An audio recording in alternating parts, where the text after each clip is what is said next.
안녕하세요. 정치초단입니다. 이재명 민주당 대선 후보는 연일 민생 어젠다를 제시하며 이슈를 선점해서 큰 주목을 받고 있습니다. 물론 그 주목은 언론이라는 필터를 거치면서 퇴색된 채 부정적인 시각 일색입니다.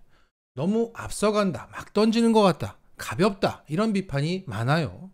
하지만 국힘 후보가 아직 결정되지 않은 상황에서 논쟁의 중심에 서고 나머지 국힘 후보들이 떼거지로 앵앵거리고 있는 이 상황 자체가 매우 긍정적으로 보입니다. 이것은 이재명이냐 아니냐라는 구도를 더욱 공고히 하고 있다. 그리고 그 내용을 곰곰이 따져보면 매우 의미 있는 민생 정책이라는 겁니다. 음식점 총량제를 시작으로 주 4일째, 그리고 오늘은 미래과학기술 역량 강화라는 전환적 공정성장을 강조했습니다. 그래서 이번 영상에서는 가장 뜨거운 음식점 총량제가 논의되고 있는 이 상황을 짚어보겠습니다. 어제 이재명 후보는 서울시 관악구 신원시장에서 열린 소상공인과 자영업자 간담회에서 이렇게 발언합니다. 자율성을 침해한다고 못하긴 했는데 총량제가 나쁜 것은 아니다. 마구 식당을 열어서 망하는 것도 자유가 아니다. 하도 식당을 열었다 망하고 해서 개미 지옥 같다. 철학적인 논쟁이 필요하지만 필요하다고 본다. 규제 악용 사례가 많아 나쁜 추억 때문이지만 좋은 규제는 필요하다. 그러면서 지역화폐 예산 증액과 종속적 자영업자의 단결권과 교섭권 개정을 약속했습니다. 결국 자영업자 앞에서 자영업자의 권익을 주장할 수 있는 노조와 같은 단체권을 강화하겠다고 약속한 거예요.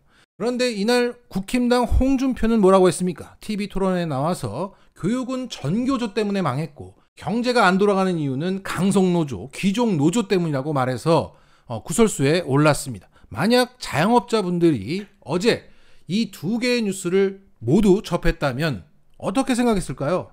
접했다면 홍준표를 욕하고 이재명 후보에게 호감을 느꼈을 법합니다. 상황이 이러했는데 언론들은 이 상황을 어떻게 전하고 있습니까? 중앙일보는 이재명 자살할 자유 아니야. 음식점 허가 총량제 필요하다. 자, 대박입니다. 밥벌이까지 허락받아라? 정신 나간 소리다. 사설까지 써가면서 밥벌이도 허가받으라는 이재명의 선량 국가론. 그리고 MBN은 이재명 음식점 허가 총량제 시사 국가 허락받고 식당 개업? 한국경제는 사설로 음식점 총량제라니 여 대선 후보 경제관 문제 있다. 그리고 국힘 후보들도 일제히 비판에 나섰죠. 헛소리 총량제부터 해라.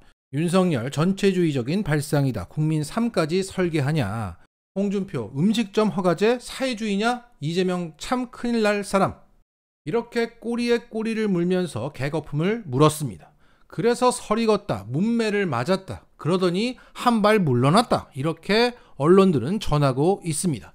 자, 그런데 이런 상황에서 과거 방송인 백종원 씨가 국감장에 나와서 했던 발언이 다시 주목받고 있습니다.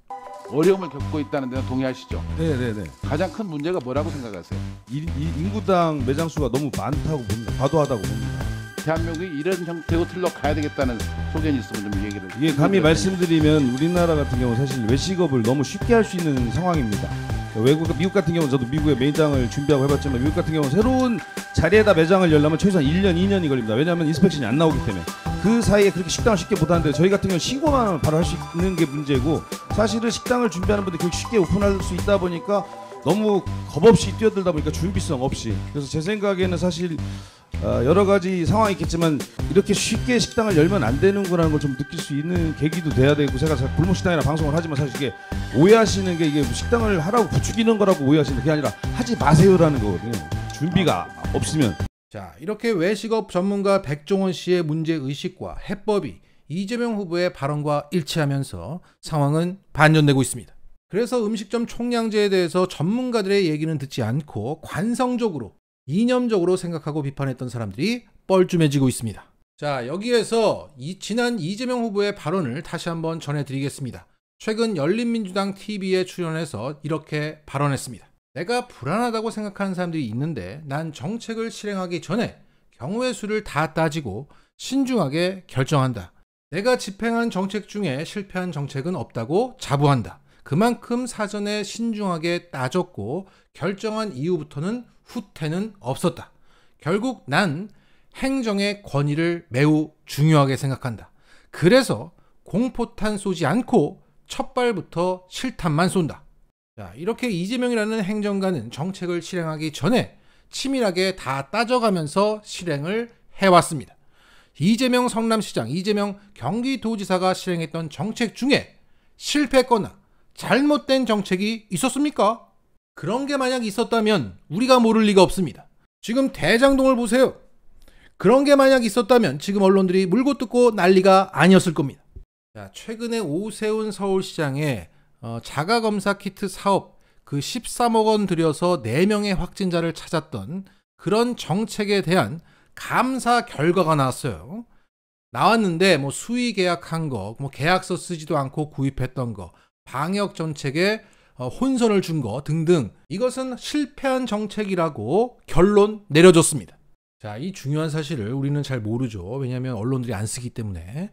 자, 지난 6월 말 7월 초에 4차 대유행이 일어났을 때 서울이 진원지였습니다. 그 주요 원인이 오세훈의 상생 방역 때문이었고, 그 상생 방역의 핵심이 뭡니까? 바로 확진검사 정확도가 20%도 되지 않는 그 자가검사 키트 사업 때문이었습니다. 그래서 대대적으로 실행했다가 지 스스로 접었습니다. 자, 이재명 행정 10년 동안 누가 봐도 이러한 실패 정책 있었습니까? 단 한 건이라도 있었습니까? 정책적으로는 언론들이 물어뜯는 게 없잖아요. 그만큼 이재명은 치밀하게 준비하고 실행하고 성공시킨 겁니다. 실행하기 전에 지금 여론 수렴을 하기 위해서 현재 제시하고 있는 겁니다. 평안 감사도 저 싫으면 그만인 겁니다. 아무리 좋은 정책이라도 시민들이 싫어하면 실행하지 않는 겁니다. 음식점 총량제, 주 4일제, 차량 구입 시 차고지 증명, 이걸 지금 막 던지는 게 아닙니다. 간 보는 것도 아니에요. 이재명은 공포탄 쏘지 않습니다. 실탄만 쏩니다. 충분히 검토를 했고 지금은 여론 수렴 단계인 거고, 그만큼 다양한 민생 정책들이 준비되어 있다는 겁니다. 그러니까 저런 백종원과 같은 전문가 의견과 일치하는 거예요. 자, 이게 이재명 지지자의 일방적인 주장이 아니라는 것을 계속 지켜보시면 그 일관성을 발견하실 수 있을 겁니다. 어쩌면 우리는 이재명을 잘 몰라서 욕하는 겁니다. 그간에 너무 많은 노이즈가 낀 렌즈를 통해서 그를 봤다. 이제부터는 직접 보세요. 그리고 좀 기다려보세요. 언론들이 쏟아붓는 포화가 멈추고 표현이 거치면 음식점 총량제처럼 왜 저 말을 했는지, 왜 저게 필요한지, 왜 사람들이 환호하는지를 이해할 수도 있습니다. 이재명 정책의 진가는 논란이 끝나고 비로소 보인다. 마치겠습니다.